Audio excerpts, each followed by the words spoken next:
Bukan sahaja membaca, tapi mereka dapat ekstrak maklumat daripada hasil bacaan tu. Dan kemahiran menulis pula macam mana? To express their ideas clearly on paper in legible handwriting, and to communicate, untuk komunikasi. Jadi anda akan terangkan kepada menduga secara umumnya keempat-empat kemahiran tadi tu. Listening, kan, reading, speaking, writing. Macam mana nak terangkan? Boleh bacalah kandungan di dalam kata pelajaran ni, daripada atas sampai ke bawah, semuanya poin yang penting, semua kena ambil tahu. Contohnya untuk skills of listening, different sounds, discriminate similar and different sounds to listen. Macam mana nak bezakan bunyi-bunyian, kan?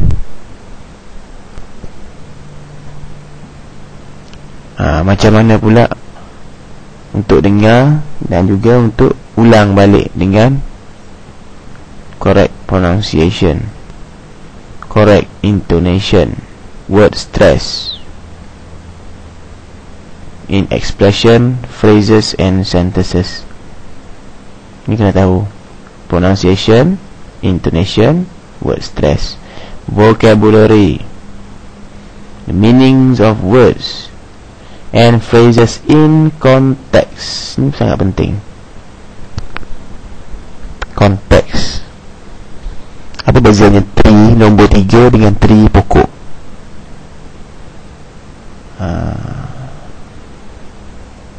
To listen and to follow simple instruction and direction accurately. Okay, instruction, kan? Instruction, jalan. First go straight and then turn left at the right side of you is the shop. Simple instruction. Macam mana nak bagi instruction, bagaimana nak memahami direction. Jadi bila baca satu petikan, macam mana nak tahu, nak dapatkan idea umum, main ideas, idea utamanya. Specific details, apakah perkara-perkara yang spesifik dalam tu, apa yang berulang-ulang, ada sequence, ada corak, ada dia punya urutan dia. Cause and effect, relationship, kesan, sebab akibat, kan?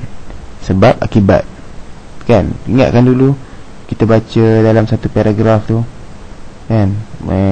Bacalah kita ni. Lepas tu daripada tu kita jawab soalan, kan? Sebenarnya ada ni je, 1, 2, 3, 4. Ada 4 ni je benda yang ditanya. Cause and effect ni saya suka.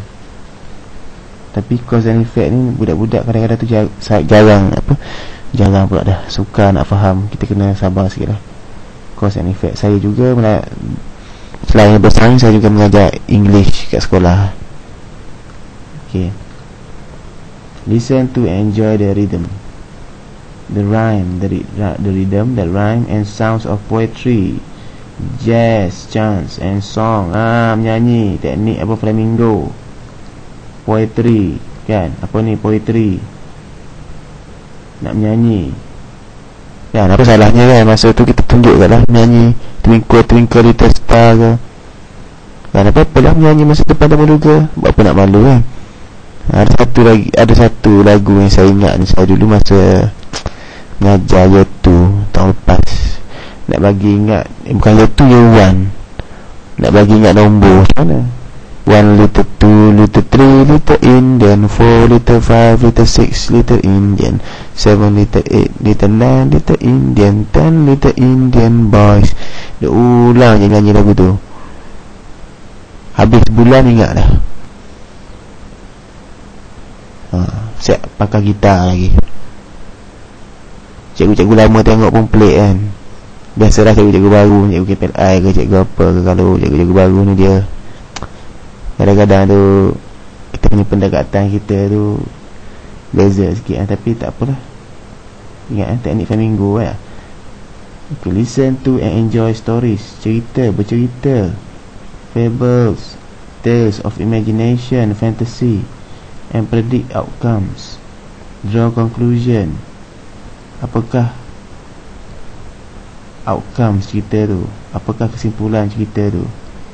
Suited to their ability, bersesuaian dengan keupayaan murid itu. Kan? Bercerita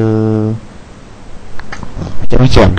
Tengok video, tengok CD, cerita apa, macam-macam cerita kita boleh buat. Harry Potter pun boleh tunjuk kat budak. Nak tunjuk Harry Potter, tapi kena on subtitle.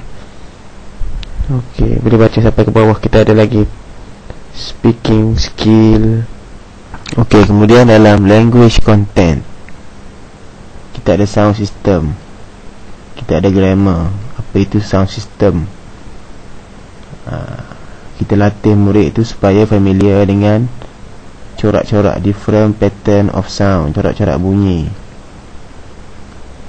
different spelling of words that have the same sound. Macam apa? Macam tree, sebut tree. Ni pun sebut tree kat, kan, pokok. Ni lah. Macam mana nak bezakan? Mereka akan diajar untuk consonant, vowels, diphthongs, consonant clusters, stresses, sentence stress, intonation, homograph, homophones, contraction. Ni semua kita kena ajar budak-budak. Dan kita ada grammar. Yang penting dalam grammar ni konteks, meaningful way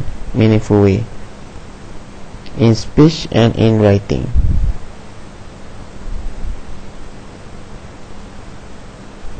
Grammar item should not be taught in isolation, but rather in the context of a topic. Ni kita, apa itu konteks? Boleh study dulu apa itu konteks. Dan kita ada banyak lagi lah. Ini untuk grammar tadi, word order, connectors, verbs, articles, preposition, nouns, modifiers. Kita ada 7 semua sekali dalam grammar. Ni je kita nak bagi budak kuasai. So kalau ditanya dalam temuduga tanya untuk grammar, macam mana awak nak ajar grammar, kan? Untuk ajar budak-budak, how do you want to teach grammar? Just explain benda ni je. Pertamanya word order. I will teach them how to do word order, positive, negative statement, WH questions, contoh-contoh kat sini kan. Connectors, how to use connectors, and, but, so, although, therefore, first, next, then, finally, before, penghubung ayat kan. How to use verb, starting for present tense, sampai ke bawah ni, conditional if, subject verb agreement, simple perfect, models, articles, a and the, preposition, in, out, on, under, by, next to, near, behind, nouns, countable nouns, uncountable nouns, possessive nouns, pronouns, form, gender, modifiers. 7 benda ni je. Boleh hafal kan? Senang je sebenarnya. Semua dah ada dalam SP ni. Okey, dan saya harap anda boleh baca sampai ke bawah ni lah. Boleh baca dan buat research diri dulu. Dan saya ucapkan semoga berjaya untuk temuduga nanti. Boleh study banyak kali, tak apa. SP ni banyak kali baca pun tak apa, lagi bagus. Bagi hadam betul-betul, belajar betul-betul yang SP bahasa Inggeris ni.